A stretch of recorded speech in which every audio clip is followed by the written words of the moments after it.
Hello दोस्तों, स्वागत है आप सभी का हमारे आज के इस वीडियो में। और आज हम बात करने वाले हैं एप्लीकेशन ऑफ गॉस लॉ। ठीक है, तो सेकंड एप्लीकेशन पर हम आज डिस्कशन करने वाले हैं। तो चलिए दोस्तों, हम स्टार्ट करते हैं।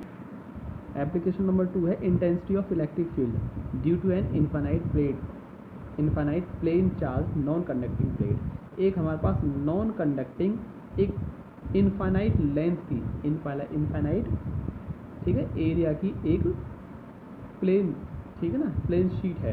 ठीक, अब हमने इस शीट से कुछ डिस्टेंस पर एक पॉइंट P लिया है और इस P पॉइंट पर हमें इलेक्ट्रिक फील्ड इंटेंसिटी फाइंड करनी है। ठीक है, तो ये जो हमने आपके सामने फिगर बनाई है इसमें दिखा रखा है कि एक शीट है, ठीक है, और ये नॉन कंडक्टिंग प्लेन शीट है और इसको हमने +Q चार्ज से चार्ज कर दिया है, जो कि चार्ज ये जो चार्ज है ये इस शीट पर यूनिफॉर्मली डिस्ट्रीब्यूटेड हो जाएगा कंटिन्यूसली। ठीक है, अब हमने क्या काम किया है, ये जो P पॉइंट है वो चादर से ये शीट जो है शीट से स्मॉल r डिस्टेंस पर है।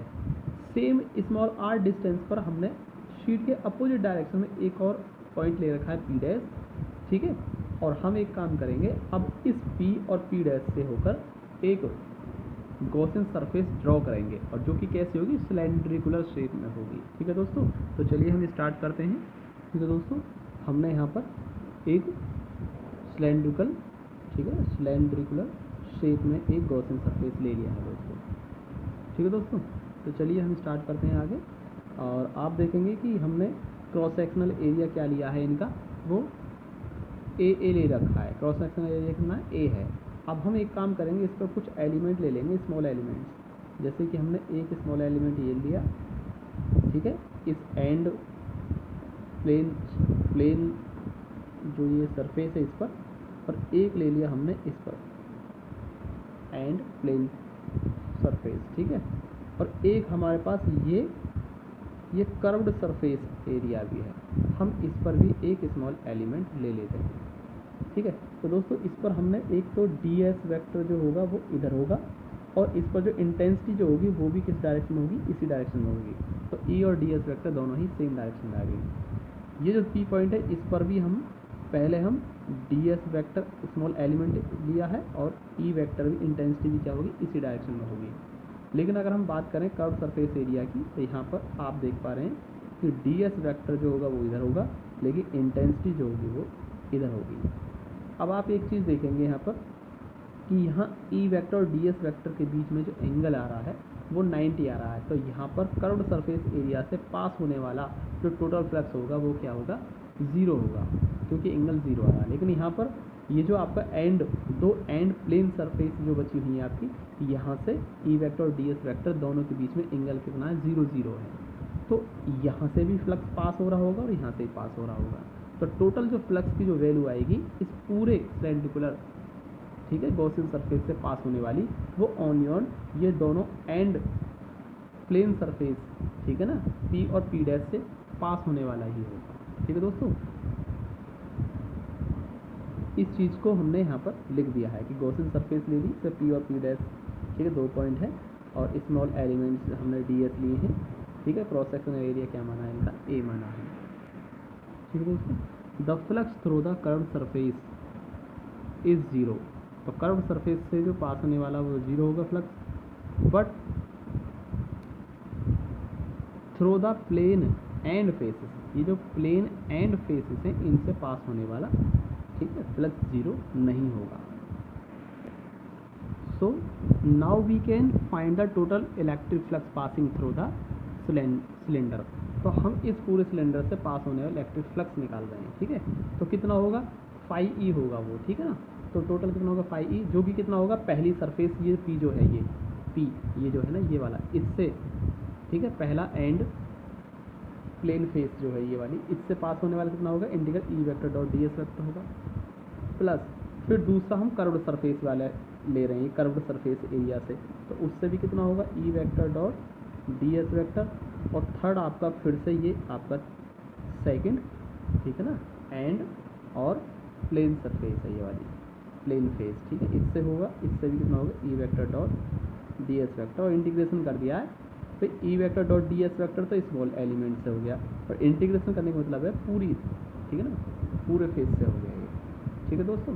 और यहाँ से 5e की वैल्यू देखो, यहाँ से आप क्या देखेंगे कि E vector dot D S है ई डी एस और कॉस थीटा, और थीटा कितना बन रहा है, ये पहली वाली है सरफेस है ना, ये वाली पहली एंड सरफेस जो है, एंड फेस ये वाला, ई और डी एस के बीच में कितना एंगल है, 0 है। तो यहाँ पर एंड कितना बन रहा है, ई डी एस कॉस 90 बन रहा है यहाँ पर, और यहाँ इसका थर्ड वाले का क्या बन रहा है, फिर से 0 आ रहा है, यानी ई डी एस कॉस 0।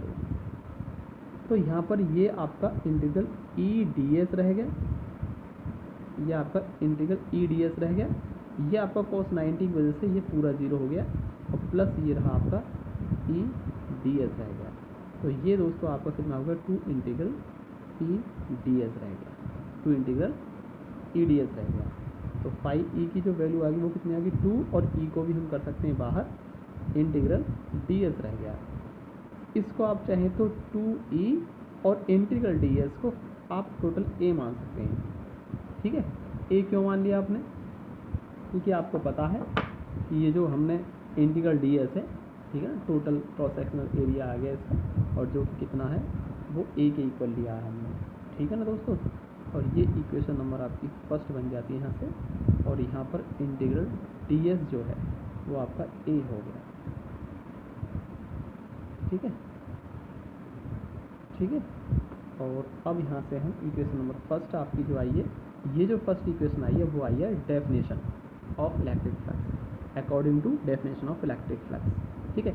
अब हम जो फ्लक्स की जो वैल्यू निकालेंगे वो निकालेंगे अकॉर्डिंग टू गॉस थ्योरम, ठीक है। तो गॉस थ्योरम के अकॉर्डिंग क्या होता है, according to Gauss law 5e जो होता है कितना होता है, q/ε0, यानी कि टोटल चार्ज का 1/ε0 टाइम्स, ठीक है। अब यहाँ से from equation first and second, अब फर्स्ट और सेकंड से आप क्या देख रहे हैं, ये भी आपका 5e की वैल्यू है, ठीक है, और ये 5e की वैल्यू है। तो बाय कंपेयरिंग, ठीक है, इक्वेशन फर्स्ट एंड सेकंड, तो we can say that 2e is equal to होगा q/ε0 के। हमें तो electric field intensity E find करनी है ना, तो E की वैल्यू कितनी हो जाएगी यहाँ से, E इक्वल टू q/2ε0a हो जाएगी, 2 और a आपका नीचे आ गया है, ठीक है। अब हम इसको E इक्वल टू q को हटाकर हम सिग्मा a लिख सकते हैं, 2ε0a। अब सिग्मा a क्यों लिखा आपने, hence sigma equal to q/a। ये हमने सरफेस चार्ज डेंसिटी के बारे में बताया था, इसको हम q equal to sigma a कर सकते हैं दोस्तों, q equal to sigma a लिख सकते हैं, ठीक है। ये क्या है, सरफेस चार्ज डेंसिटी, ठीक है। तो सरफेस चार्ज डेंसिटी की, ठीक है, सरफेस चार्ज डेंसिटी की डेफिनेशन के अकॉर्डिंग यहाँ से q equal to sigma a होता है, और हम यहाँ से a से a को कैंसिल आउट कर सकते हैं दोस्तों। और उसके बाद आप देखेंगे यहाँ से कि हम E की वैल्यू क्या निकाल पा रहे हैं, सिग्मा/2ε0